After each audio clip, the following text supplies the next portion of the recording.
Hi everyone, ಇದು ನಂದು evening vlog. ನಾಳೆ ದೋಸೆ ಮಾಡೋ ಸಲುವಾಗಿ ಅಕ್ಕಿ ನೆನೆ ಹಾಕಿದ್ದೆ ಮಧ್ಯಾಹ್ನನೇ. ಅದನ್ನು ರುಬ್ಬಿಟ್ಕೊಳತ್ತಿದ್ದೆ.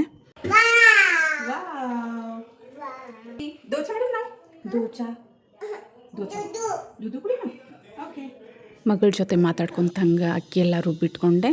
ಈವ್ನಿಂಗ್ ದೇವ್ರ ಮುಂದೆ ದೀಪ ಹಚ್ಚಿ ಉದ್ದಿನ ಕಡ್ಡಿ ಬೆಳಗಿ ಮನೆಯೆಲ್ಲ ಊದು ಹಾಕೋ ಸಲುವಾಗಿ ಕೊಬ್ಬರಿ ಪಟ್ಟೆ ಸುಟ್ಟು ಊದು ಹಾಕಿದೆ. ರಾತ್ರಿ ಊಟಕ್ಕೆ ಚಪಾತಿ ಮಾಡ್ಬೇಕಂತೇಳಿ ಅಷ್ಟೇ 7-8 ಚಪಾತಿ ಮಾಡೋ ಸಲುವಾಗಿ ಅಷ್ಟೇ ಹಿಟ್ಟು ನಾದಿ ಇಟ್ಕೊಂಡೆ. ಕೃಷ್ವಿನೂ ಹಾಗೆ ಆಟ ಆಡತ್ತಿದ್ದಳು. ಆಕೆಗೆ ಏನಾದರೂ ತಿನ್ಲಿಕ್ಕೆ ಕೊಡ್ಬೇಕಂತ ಹೇಳಿ ದ್ರಾಕ್ಷಿ ಇದ್ದು ಊರಿಂದ ತಂದಿದ್ದು. ಅದ್ರೊಳಗೆ ದಪ್ಪ ಉಪ್ಪು ಹಾಕಿ ಕಲಸಿ ಒಂದು ಸ್ವಲ್ಪ ಹೊತ್ತು ಬಿಟ್ಟೆ. ಯಾಕಂದ್ರೆ ದ್ರಾಕ್ಷಿಗೆ ಭಾಳ ಪೆಸ್ಟಿಸೈಡ್ಸ್ ಎಲ್ಲ ಯೂಸ್ ಮಾಡಿರ್ತಾರಂಥೇಳಿ ಕೃಷ್ವಿಗೂ ಹಾಕ್ಕೊಟ್ಟೆ. ಆಕೆನೂ ತಿನ್ನೋಕೆ ಸ್ಟಾರ್ಟ್ ಮಾಡಿದಳು. ಆಮೇಲೆ ಚಪಾತಿ ಮಾಡೋಕ್ಕೆ ಸ್ಟಾರ್ಟ್ ಮಾಡಿಕೊಂಡೆ. ಚಪಾತಿನ ತಗಡ ಮೇಲೆ ಮಾಡ್ತೀನಿ, ಯಾಕಂದ್ರೆ ನಾ ಪೂರ ಎಣ್ಣೆ ಹಚ್ಚಿನೇ ಮಾಡೋದು ಚಪಾತಿ. ಫಸ್ಟ್ ಉಳ್ಳಿ ಏನು ತೊಗೋತೀನಲ್ಲ ಆವಾಗಷ್ಟೇ ಹಿಟ್ಟು ಹಚ್ಚಿರ್ತೀನಿ.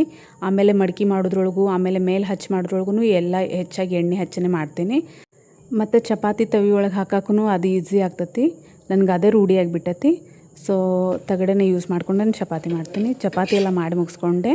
ಆಮೇಲೆ ನಾನು ದೋಸೆ ಈಗ ನಾನ್ ಸ್ಟಿಕ್ ತವ ಒಳಗೆ ಮಾಡಬಾರ್ದು, ಯಾಕಂದ್ರೆ ಅವು 1-2 ಸ್ಕ್ರ್ಯಾಚ್ ಬಿದ್ದಿದ್ದು ಸ್ಪೂನ್ ಯೂಸ್ ಮಾಡಿ.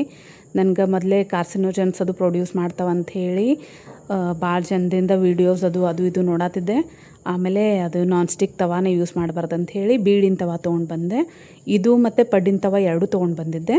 ಸೊ ಅದಕ್ಕಾಗಿ ರಾತ್ರಿನೇ ಸೀಸ್ನಿಂಗ್ ಮಾಡಿಟ್ಕೊಂಡೆ ಹೊಸ ತವ. ಆಮೇಲೆ ನೆಕ್ಸ್ಟ್ ಡೇ ಇದು ಕ್ಲಿಪ್ಪಿಂಗ್ ಇದನ್ನ ಇದ್ರೊಳಗನೆ ಆ್ಯಡ್ ಮಾಡಿಕೊಂಡೆ. See you in the next vlog. Thank you.